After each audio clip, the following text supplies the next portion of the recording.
આપણે બધા સાથે પ્રયત્ન કરવો પડશે કે આ બધું ક્લીન રાખી. અમે એક બે જણા કરશું તો નહીં થાય. So don't waste water and don't pollute it.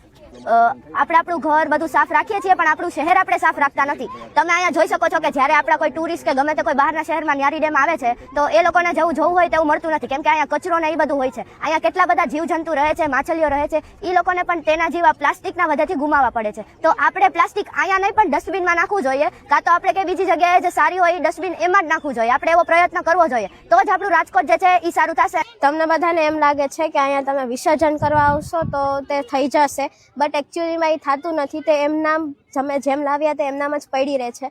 So do not waste મૂર્તિ ને એ બધું અહીંયા નાખવા વિનંતી કરી છે કે તમે નાખો નહીં. So due to this all, we make our Rajkot clean and dreamy for our next generation. Thank you. અમે બધા રાજકોટ વાસીઓને વિનંતી કરી છે કે અમારા સારા ભવિષ્ય માટે આયા કચરો ન નાખો.